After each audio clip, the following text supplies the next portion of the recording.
Mtu wa Mungu, Bwana Yesu asifiwe sana na kusalimu kwa jina la Yesu. Uko nami Felix Yunji katika sehemu ya 4 ya somo letu la uwekezaji kwa mtazamo wa kifalme, ambapo sehemu ya 4 tunaangalia somo la uaminifu katika kidogo. Tukisoma katika kitabu cha Injili ya Luka ile sura ya 16 na ule mstari wa 10 mpaka wa 11, neno la Mungu linasema kwamba aliye mwaminifu katika lililo dogo sana huwa mwaminifu katika lililo kubwa pia, na aliye dhalimu katika lililo dogo huwa dhalimu katika lililo kubwa pia. Bwana Yesu asifiwe sana, mtu wa Mungu.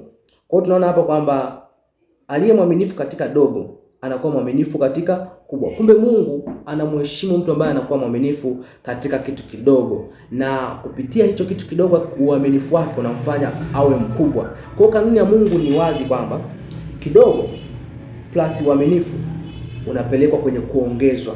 Bwana Yesu asifiwe, kuongezewa. Mungu haangalii ukubwa wa kiasi, anaangalia uaminifu wa moyo. Watu wengi husema kwamba nikipata milioni 1, nikipata kiasi hiki ndio nitabadilika, ndio nitaacha kutumia vibaya, ndio nitaacha kufanya. No, Mungu hataki kitu hicho. Lakini Mungu anaangalia 10,000 ulionao sasa hivi.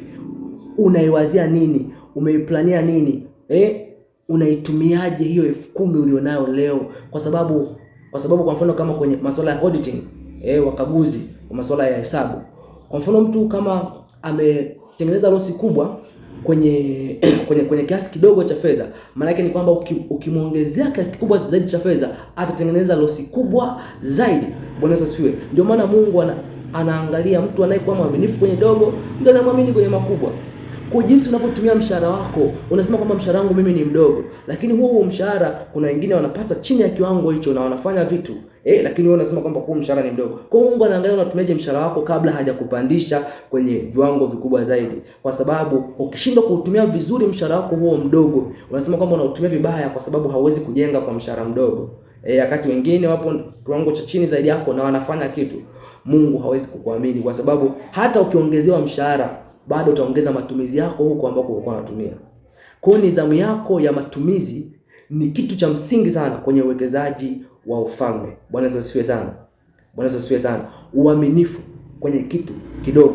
Kwa mfano, wafanyabiashara wengi hawataki kutenganisha kati ya matumizi yao binafsi na biashara ili kujua kwamba biashara ina perform vipi. Biashara ina perform vipi. Lakini pia kukosa kumbukumbu za hesabu. Huko ndio kukosa uaminifu. Kwa sababu ukikosa kumbukumbu za hesabu utashindwa kujua taarifa kamili ya maendeleo ya biashara yako, kama biashara yako inapanda au inashuka au ipo stagnant, yani kwamba iko hapo tu, yani haiongezeki wala nini, utashindwa kutambua. Kwa lazima uweke kumbukumbu. Lakini pia kutokuwa mwaminifu kwa washirika wenzio. Kwa mfano especially kwa kazi ambazo tunafanya kwa ushirika.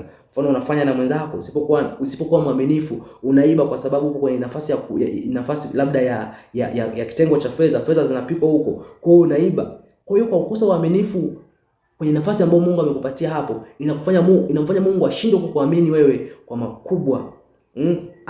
Anataka uwe mwaminifu kwenye madogo. Kuanzia huko sirini, Mungu anataka uwe mwaminifu. Kwa hiyo uwekezaji wa kibiblia huanza na tabia thabiti na sio kiwango kikubwa cha fedha.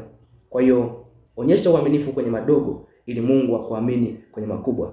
Ubarikiwe, uwe na wakati mwema, na usiache kufuatilia sehemu ya 5 ya mfululizo wa somo letu la uwekezaji wa kifalme.